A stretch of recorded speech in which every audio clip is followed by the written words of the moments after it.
Be be کی ولادت مدینہ منورہ کی ہے، اور مولا حسن مولا حسین کے بعد امام علی علیہ السلام اور شہزادی کونین کے گھر میں یہ ایک عجیب خوشی آئی تھی بیٹی کی۔ شہزادی زینب کی ولادت ہوئی 4 ہجری، پہلی شعبان کی تاریخ تھی، 4 ہجری تھی جب بی بی کی ولادت ہوئی۔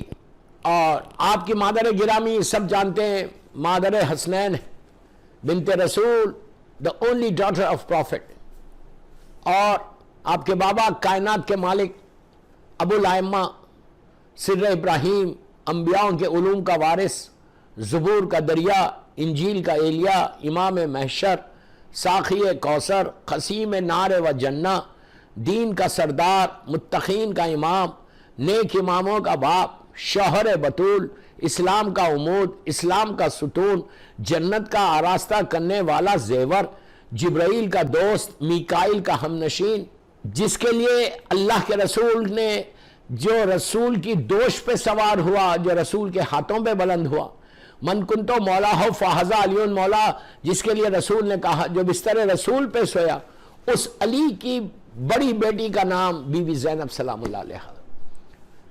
اور شہزادی زینب کی جب ولادت ہوئی، مصائب کا حصہ میں چھوڑا اس لیے کہ بی بی کی ولادت کی محفل ہے۔ بی بی کی ولادت ہوئی، اتنی خوشی منائی گئی کہ دین کی محافظ دنیا میں آ گئی، دین کو پروٹیکٹ کرنے والی دنیا میں آ گئی۔ یہ لڑکی ہمیشہ رحمت ہوتی ہے، اگر کسی کے گھر میں لڑکی پیدا ہو تو وہ شکر ادا کرے کہ اللہ نے اس کے گھر میں رحمت بھیج دی۔ آپ سوچو، جو کائنات کا مشکل کشا ہے، اس کی مشکل کشا بن کے آئی تھی، رحمت خدا بن کر آئی تھی۔ میری شہزادی بی بی مظلوم بی بی فاطمہ سلام اللہ علیہا اور مولا علی کے گھر میں خوشی کی لہر دوڑ گئی کہ بی بی زینب آ گئی، اللہ کے رسول آئے، اپنی اس بڑی نواسی کو آغوش میں لیا، اپنی زبان منہ میں دیا اور کہا کہ اللہ نے ان کا نام زینب رکھا ہے۔ زینب کے معنی یہ زین ابیہ، یہ باپ کی زینت بن کر آئی تھی، علی جیسے امام کی، علی جیسے باپ کی، کہ جو علی اس امام کا نام آپ جانتے، اس کی زینت بن کر، جو کائنات کی زینت کا نام علی ہے، عالمین کی زینت کا نام علی ہے، اس کی زینت بن کر بی بی زینب آئی۔ مولا علی، آج اگر مولا کا نام کہیں آج جس کا نام لینے سے دل کو سکون ملتا ہے، وہ بی بی زینب کے بابا ہیں۔ وہ بی بی زینب علی کے لیے زینت بن کر آئی تھی، زین ابیہ آپ کا نام رکھا گیا۔ پھر ایک اور آپ کی صاحبزادی تھی، شہزادی ام کلثوم۔ لاکھوں سلام ان چاروں مولا کے بچوں پہ، بی بی کے بچوں پر۔ شہزادی ام کلثوم کے بارے میں کہ وہ 8 ہجری یا 9 ہجری میں پیدا ہوئی۔ تو آج پہلی شعبان، شعبان کا مہینے کا آغاز، یہ اتنا بابرکت مہینہ ہے۔ رجب گزر گیا، رجب ایک نہر تھی، ایک ریور ہے جو جنت میں اللہ نے رکھی، جو بھی رجب کے مہینے میں روزہ رکھتا ہے اس کو وہاں جنت کا میں نہر کا پانی پی سکتا ہے۔ بہت بڑی بات تھی رجب کا مہینہ، اللہ رجب میں جو بھی آپ نے اعمال کیے اللہ اس کو قبول کرے۔ اب وہ مہینہ شروع ہو گیا کہ جس منتھ کو اللہ کے رسول سے نسبت دی گئی، اللہ کا رسول وما ارسلناک الا رحمت للعالمین ہے، یہ رحمت للعالمین کا مہینہ ہے، اللہ کے رسول کا مہینہ ہے، کہ جس میں پہلی شعبان سے لے کے 15 شعبان تک، 7 شعبان تک سارے کربلا والوں کی ولادت ہے۔ عجیب برکتوں والا مہینہ۔ آج پہلی شعبان اور 3 شعبان میرا مولا حسین ہے، 4 شعبان میرا مولا عباس ہے، 5 شعبان چوتھا امام ہے۔ چوتھے امام کی 2 روایت ہے، ایک 15 جمادی الاول بھی ہے اور 5 شعبان بھی ہے۔ 6 شعبان شہزادہ علی اکبر ہے، 7 شعبان شہزادہ قاسم ہے۔ پورے کربلا والوں کی ولادت سلسلہ ہے پورا۔ ابھی 15 شعبان وارث کربلا، خون حسین کا، کربلا والوں کے خون کا بدلہ لینے والے کی ولادت۔ اس مہینے میں کثرت کے ساتھ، پہلے میں فضیلت بتا دوں مہینے کی، کہ شعبان کے مہینے میں کثرت کے ساتھ استغفار کرو، چلتے پھرتے۔ اگر آپ یہ چاہتے ہیں کہ آپ کے اوپر رحمت آئے، اس لیے کہ رحمت للعالمین کا مہینہ، کثرت کے ساتھ استغفار پڑھو اور کثرت کے ساتھ صلوات پڑھو۔ کچھ نہیں کرتے آپ، اٹھتے بیٹھتے، گاڑی ڈرائیو کر رہے، ٹیوب میں جا رہے، خالی بیٹھے ہوئے، عورت کھانا بنا رہی، صرف صلوات پڑھتے رہو. بسم اللہ الرحمن الرحیم اللہم صلی علی محمد وآل محمد وعجل فرج، اللہم صلی علی محمد وآل محمد وعجل. اتنی آپ یقین کرو کہ شعبان میں اگر تم نے یہ اعمال کیے، میں اعمال تو بالکل سر سے نہیں بتا رہا، تو اس میں تمہارے رزق کے دروازے، جو بھی تمہاری لائف کے آبسٹیکلز ہیں، استغفار سے، سوری بولنے سے، یو کین سے ان انگلش کہ اللہ I am sorry please forgive me, please forgive me, please forgive me, please forgive me, اور صلوات پڑھے. اگر آپ وضو سے نہیں بھی ہے تو کوئی مشکل نہیں، بغیر وضو کے بھی ہے تو کوئی مشکل نہیں. یہ ضروری نہیں ہے کہ آپ مصلی پہ بیٹھو، وضو سے رہے تو بہت اچھی بات ہے، اٹس ویری گڈ. لیکن اگر وضو سے نہیں بھی تو آپ پڑھ سکتے ہیں. یہ بھی ضروری نہیں ہے کہ قبلہ روح کھڑے رہ کے پڑھو، یہ بھی ضروری نہیں ہے کہ آپ مصلی پہ بیٹھ کے پڑھو، یہ بھی ضروری نہیں ہے کہ آپ تسبیح لے کے پڑھو، آپ پڑھتے رہو بس. آپ دیکھنا شعبان کی جو برکتیں، پہلی شعبان، تم سوچو کہ شہزادی زینب کے نام پہ اگر کوئی مانگے، بی بی زینب سے کوئی مانگے، پہاڑ ماؤنٹین اپنی جگہ سے ہٹ جائے، اتنا بڑا واسطہ ہے. آپ امیجن نہیں کر سکتے، you can not imagine the blessing of بی بی زینب سلام اللہ علیہ، بلیسنگ آف شہزادی زینب سلام اللہ علیہ. ہر امپاسبل پاسبل ہو سکتا. معصومین کی نگاہ میں 14 معصومین کی نگاہ، میرے ایک جملہ غور سے سنو، 14 معصومین جو سب سے بڑا واسطہ ہے اللہ کا. رب فَتَلَقَّى آدَمَ مِن رَبِّهِ كَلِمَاتٍ فَتَابَ عَلَيْهِ إِنَّهُ هُوَ التَّوَّابُ الرَّحِيمُ. سورہ بقرہ کی آیت. نبی آدم کے لیے اللہ نے کہا کہ ہم نے چند کلمات کی تعلیم دی، اور جب انہوں نے واسطہ دیا تو ہم نے ان کی توبہ کو قبول کیا. اللہ کے رسول سے پوچھا گیا تو کہا وہ میرا نام تھا، میری بھائی علی کا نام تھا، میری بیٹی فاطمہ کا نام تھا، میرے دونوں بچے حسن اور حسین، ذریت امام حسین. 14 معصومین کے واسطے سے نبیوں کی دعا قبول ہو رہی.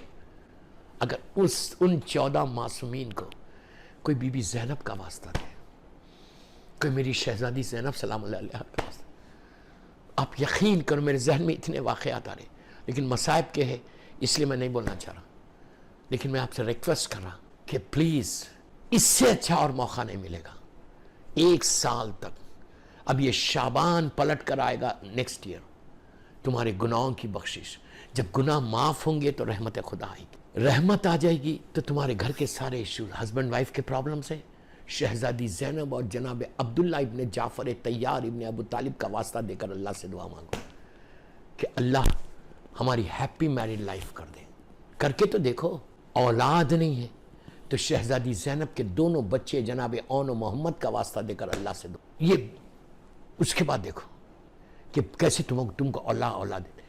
تو یہ کوشش کرو کہ زیادہ سے زیادہ اس مہینے میں استغفار اینڈ صلوات کثرت سے پڑھو. اور کل پہلی شعبان ہے، پہلی شعبان، اس مہینے کا آغاز. میں سب سے بول رہا، جو بھی علمدار عباس کے میری اس محفل کو سن رہا، بی بی زینب کی ولادت بسعادت کی 100 مرتبہ 110 مرتبہ صلوات پڑھنا، پڑھ کے شہزادی زینب کی بارگاہ میں ان کو برتھ ڈے گفٹ دینا. کائنات کے مشکل کشا کی بیٹی ہے، 110 مرتبہ صلوات پڑھو اور پڑھ کے میری بیوی کو ہدیہ کر دو، گفٹ کر دو کہ بیوی ہم آپ کے مظلوم بھائی کے عزادار ہیں، مظلوم بھائی کے ماتمدار ہیں، اور آپ اپنے بھائیوں کے نام پہ یہ تحفہ قبول کرنا. اپنے بابا اور اپنی والدہ مظلوم بیوی کے نام، والدہ کے نام پہ، اپنے نانا اور نانی کے نام پہ، دادا اور دادی کے نام پہ. اس کے بعد ایک ایک معصوم کو بی بی زینب کی ولادت کی محفل کی مبارکباد دینا. مولا کو دینا، مظلوم بی بی زہرا سلام اللہ علیہ کو دینا، اللہ کے رسول کو دینا، بی بی خدیجہ الکبریٰ. اتنے خزانے کھل جائیں گے آپ کے لیے. میں یوں ہی باتیں نہیں کر رہا، اتنے خزانے، ہر طرف سے تمہارے اوپر نعمتیں آنے لگنا، ہر راستے سے تم کو ملنا. یہ وہ ہے کہ دیوار میں سے اللہ رزق دیتا، دیوار میں سے. اگر شعبان میں کسی کا رزق رکا ہوا ہے تو میری خواہش ہے آپ سے کثرت سے صلوات پڑھ کر میری مظلوم شہزادی زینب، شہزادی ام کلثوم کا واسطہ دے کر 14 معصومین کی بارگاہ میں ہدیہ کر کے دعا مانگو. امام زمانہ کو بولو کہ آپ کو آپ کی مظلوم دادی کا واسطہ، مظلوم دادی کا واسطہ میرے ماں باپ کو بخش دے. یہ رحمت ہمارے ماں باپ پہ بھی دے، مرحومین پہ. 1000 دعائیں مانگو. اب شہزادی زینب کی زندگی کا بتاتا، یہ تو میں اعمال بتا رہا تھا. ہر آدمی کرے، اور بیوی کی زیارت پڑھو، بیوی کی زیارت پڑھنا. اس کے بعد شہزادی کی چھوٹی سی زیارت ہے، وہ زیارت پڑھو بیوی کی، سب کو مبارکباد دو۔ جناب عبداللہ ابن جعفر طیار، ان کے شوہر کو ضرور دینا، ان کے بچوں کو ضرور دینا، ماں کا۔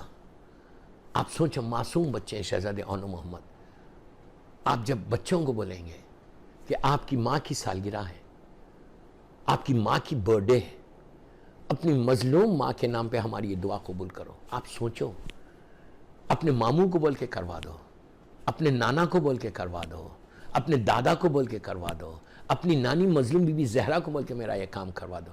کیا یہ اون محمد آپ کی دعا قبول نہیں کریں گے؟ آپ کیا سمجھ رہے ہیں؟ میں تو وہی کہتا، مجھے حیرت اس بات کی ہے کہ اتنے بڑے واسطے ہمارے پاس ہیں، اتنی بڑی پرسنالٹیز ہمارے پاس، رزق ہے، بیماریوں سے بچنا ہے، پریشانیوں سے بچنا ہے، اور صرف اپنے لیے دعا نہیں کرنا، اپنے سارے مرحومین کے لیے دعا کرو، اور یہ دعا کرو، یہ شریکت الحسین ہے، شریکت الحسین، شریک کار حسین۔ پورا کربلا کا جو مقصد تھا، اس مقصد کو بی بی زینب نے تکمیل تک پہنچایا۔ مدینے سے کربلا تک یہ مولا حسین کا کنٹریبیوشن ہے، اور کربلا مولا سے کوفہ و شام تک یہ مظلوم بی بی زینب اور چوتھے امام کا کنٹریبیوشن، کہ اگر یہ دو پرسنالٹیز نہیں ہوتی، میری شہزادی اور چوتھا امام نہیں ہوتا، تو مقصد حسین دفن ہو جاتا۔ کربلا کا اتنا بڑا کارنامہ، اتنا بڑا مولا حسین کا سیکریفائس دفن ہو جاتا، دنیا کو پتہ نہیں چلتا کہ کربلا میں کیا ہوا۔ جیسے یزید چاہ رہا تھا وہی ہوتا، لیکن بی بی نے، علی کی شیر دل بیٹی نے، عباس کی شیر دل بہن نے یزید کے مقصد کو پامال کر دیا۔ یزید کا جو مشن تھا اس کو رانگ دیا، ریس کر دیا، اور حسین کے مشن کو نافذ کر دیا۔ اس بی بی کی ولادت ہے، بی بی کی ولادت ہوتی ہے مدینہ منورہ میں۔ آپ ریز ہوئی، آپ کا براٹ اپ اللہ کے رسول کی آغوش میں، عالمین کے لیے جو رحمت بن کر آیا، وما ارسلناک، بسم اللہ الرحمن الرحیم، وما ارسلناک الا رحمت للعالمین کی آغوش میں میری شہزادی زینب پرورش پائی۔ سوچو، اس آغوش میں پرورش پانا، اللہ کے رسول کی آغوش، میرے مولا کی آغوش، میری مظلوم شہزادی سلام اللہ علیہا کی آغوش، بھائی ایسے جو سیدہ شباب اہل جنہ، باپ جو ساقی کوثر ہے، ماں جو خاتون جنت ہے، سیدۃ النساء العالمین ہے، نانا جو وما ارسلناک الا رحمت للعالمین۔ اتنے رشتوں کے درمیان میں میری شہزادی زینب ریز ہوئی، اور نانا کے بعد، ماں کے بعد میرا مولا اپنی اس بیٹی کو ریس کرنے میں، دیکھیں ضرورت نہیں ہے ریس کرنے کی، لیکن ظاہری طور پہ مولا حسن، مولا حسین جیسے بھائی ساتھ ساتھ ہیں، مولا عباس جیسا بھائی جو وفاؤں کا پیغمبر ہے، اللہ اکبر۔ مولا عباس کے بارے میں ایک جملہ سن لو بس خالی، اس لیے کہ یہ امام بارگاہ مولا عباس کے نام سے، تو اسی لیے میں بتا، یہ جو امام بارگاہ کے جو پوری انتظامیہ، ان کو ضرور سپورٹ کرے آپ کہ نئے نئے امام بارگاہ کھول، بہت اچھی بات ہے۔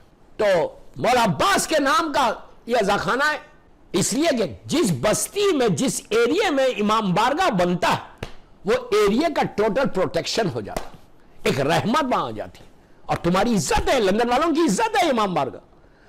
میرے لیے میں بہت خوش ہوا۔ تو مولا عباس شہزادی زینب کے لیے کیا تھے؟ پلیز جملہ میرا غور سے سنو۔ مولا عباس جو وفاؤں کا پیغمبر، وہ عباس جو علی کے خوابوں کی تعبیر بن کر پیدا ہوا، کتنی بڑی بات ہے، علی جیسے بندے کی خوابوں کی تعبیر بن کر پیدا ہوا۔ مدینے سے کربلا تک جب بھی بہادر کا دل جوش شجاعت سے لبریز ہوا، تو دل میں جذبہ بہادری نے کروٹ لی اور حسین نے خاموش کر دیا۔ دوستو، بہادری سے لڑ کر جان دینا اور چیز ہے، جوش وغا کا دم گھوٹنا ایک بہت مشکل امر ہے۔ عباس نے اطاعت امام کی شان دکھا دی اس وقت جب خیام حسینی فرات سے ہٹانے کا وہ حکم آیا، علی کے لال کو جلال آ گیا، غصہ و غضب سے تلوار کے قبضے پہ ہاتھ پہنچا. فرماتے ہیں کہ کس کی مجال ہے جو ہمیں یہاں سے ہٹائے. کیا معلوم عالم جوش میں عباس کیا کر گزرتے، لیکن حسین نے صبر کی ہدایت فرمائی. حکم امام کے مطیع آقا نے سر جھکا لیا. عباس اس ہستی کا نام ہے کہ اگر مولا عباس نہیں ہوتے دنیا میں تو لوگوں کو پتہ نہیں چلتا تک کہ اطاعت امام کے مفہوم کو واضح کرنے والے کا نام عباس. وہ عباس شہزادی زینب کے لیے کیا تھے؟ یہ بات میں نے مولا عباس کی بات کی. مولا عباس کے بعد اس لیے میں نے مولا عباس کا ذکر کیا کہ یہ امام بارگاہ مولا عباس کے نام کی. مولا عباس شہزادی زینب سلام اللہ علیہ کو اپنی ماں کی طرح احترام کرتے تھے. اللہ اکبر، اللہ اکبر. ماں کی طرح احترام، ایسا احترام کرتے تھے جیسے ماں کا احترام. کبھی بھی میری شہزادی کے سامنے جب آ کے بیٹھتے تھے تو سر کو جھکا کے بیٹھتے تھے، اور جب بھی بیوی بلاتی اپنے دونوں ہاتھ پیچھے کر لیتے اور بیوی کے سامنے آ کے سر جھکا دیتے اور بولتے میری شہزادی آپ حکم کرو. کبھی پوری زندگی عباس نے نہ حسین کو، مولا حسن تو بڑے، مولا تو بڑے، شہزادی زینب اور مولا حسین کو کبھی نو نہیں کہا کسی معاملے میں. یہ اس پرسنالٹی کا نام عباس ہے کہ جو بی بی زینب کو ماں کی طرح احترام کر رہے. بیوی کی ولادت مدینہ منورہ میں ہوئی 11 ہجری کو. نانا کی شہادت اور ماں کی مظلوم ماں، ظلم عظیم سے میری بی بی زینب سلام اللہ علیہ کی مادر گرامی، ہماری مظلوم شہزادی ظلم عظیم سے شہید ہو گئی. اس کے بعد شہزادی زینب سلام اللہ علیہ 24 برس تک اپنے بابا کے ساتھ، بھائیوں کے ساتھ رہی. اسی دوران آپ کا نکاح آپ کے فرسٹ کزن چچا زاد بھائی، یہ بھی ایک مجھے میسیج دینا ہے یو کے والوں کو، ان لڑکیوں کو دینا ہے کہ جس کے ذہنوں میں یہ ہے کہ کزنز کے ساتھ شادی نہیں کرنا. یاد رکھو، یہ یورپ امریکہ میں، ویسٹ میں، میں ویسٹ کی بات کر رہا ہوں، ویسٹ میں یہ ایک تصور ہے کہ کزنز کے ساتھ شادی نہیں کرنا. یہ بالکل غلط ہے، ایبسلیوٹلی غلط. اسلام، ایک چیز یاد رکھو، میں یوتھ کو بول رہا ہوں، اگر اسلام کوئی چیز کو حلال کرتا ہے، پرمٹ کرتا ہے، تو اس میں سوائے فائدے کے، بینیفٹ کے اور کچھ نہیں ہوتا. یہ تمہارا ایمان ہونا چاہیے، یہ تمہارا بلیو ہونا چاہیے. یہ مت بولو کہ جو اولاد ہوگی وہ ڈسیبل ہوگی، ہینڈی کیپ ہوگی. نو، بالکل غلط ہے. ایک جملے کا ذمہ دار کیوں؟ اس لیے کہ اگر آپ یہ سمجھ رہے کہ کزنز کے ساتھ شادی کرو گے تو جو تمہاری جنریشن چلے گا، جو سیکنڈ، تھرڈ، فورتھ اولاد ہوگی وہ ڈسیبل ہو جائے گی. نہیں، اسلام اگر پرمیشن دے رہا، اللہ اگر کسی چیز کو حلال کر رہا، حلال جملے میں غور سے سنو، حلال محمدی قیامت تک حلال ہے، حرام محمدی قیامت تک حرام ہے. بس یہ تمہارا بلیو ہونا چاہیے. اس سے بڑا اگزامپل اور کا کیا ہوگا؟ مولا علی علیہ السلام کی 2 بیٹیاں، شہزادی زینب، شہزادی ام کلثوم، دونوں بیٹیوں کی شادی امام علی جیسا امام اپنی بچیوں کی شادی اپنے بڑے بھائی جناب جعفر طیار ابن ابو طالب علیہ السلام کے 2 بیٹے جناب عبداللہ ابن جعفر طیار ابن ابو طالب علیہ السلام سے میری مظلوم شہزادی زینب سلام اللہ علیہ کا نکاح کیا، اور جناب عبداللہ کے چھوٹے بھائی جناب جعفر طیار ابن ابو طالب اسلام کے ینگسٹ سن جناب محمد ابن جعفر طیار ابن ابو طالب علیہ السلام سے اپنی چھوٹی صاحبزادی شہزادی ام کلثوم سلام اللہ علیہ کا نکاح کیا. فرسٹ کزن کے ساتھ میری شہزادی کا نکاح ہوا جناب عبداللہ کے ساتھ. بہت ہی کیسے ہوں گے جو شہزادی زینب کے شوہر آج 1 شعبان کو بی بی زینب کی ولادت کی مبارکباد جناب عبداللہ کو بھی دینا، ان کو بھی صلوات کا ہدیہ پڑھ کے پیش کرو اور بولو کہ آپ اپنی مظلوم بیوی، اپنی مظلوم وائف شہزادی زینب کی مبارکباد دیتا ہوں، ان کو بول کے میرا یہ کام کرا دو. آپ کر کے دیکھو یار، جتنے واسطے، جتنے راستے تم ڈھونڈ سکتے ہو راستے ڈھونڈو اور اپنے کام کروا دو. اگر تمہاری دعا اگر 1 شعبان کو قبول نہ ہو، 1 شعبان کو اگر رحمت نہیں آئے